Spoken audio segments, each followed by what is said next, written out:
Nothing can top the taste of pure maple syrup on pancakes. But where does that liquid gold come from?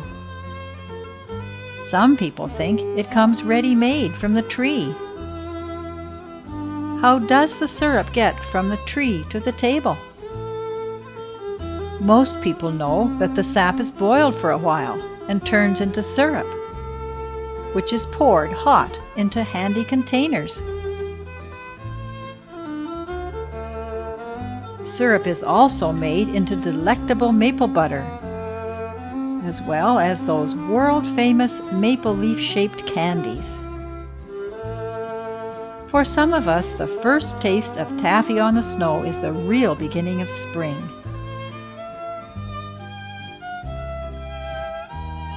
Before we can get syrup from sap, the sugar camp has to be made ready, outside and inside. Today's efficient sap collection no longer relies on horses, sleighs, and pails. At the Fortunes, it's 19 miles of vinyl tubing and 7 miles of pipeline.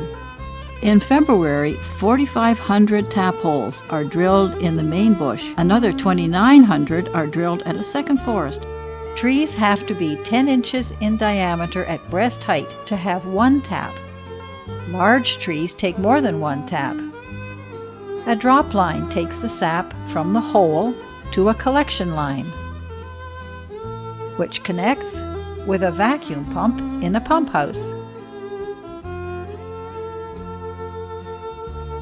A combination of vacuum and pumping sends the sap to the sugar camp.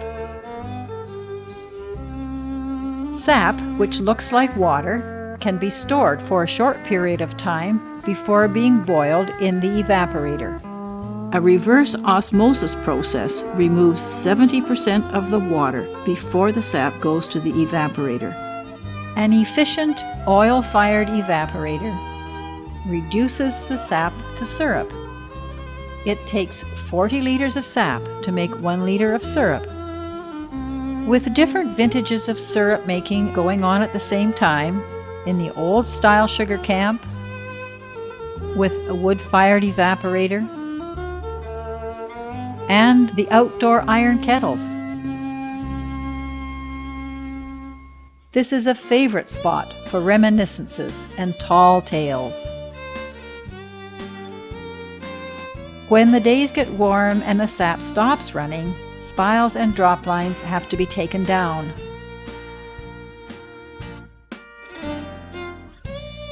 And collected. And washed.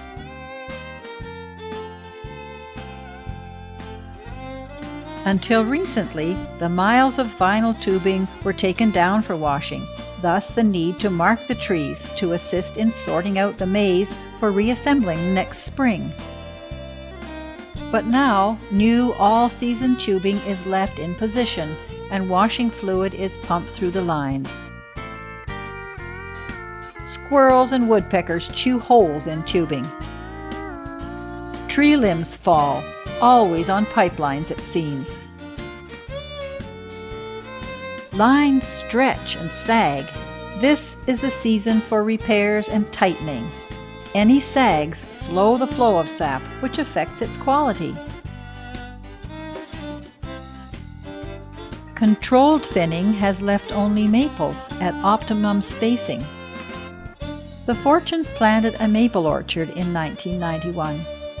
After 30 or more years of patience, thinning, and weeding, the trees should be big enough to tap.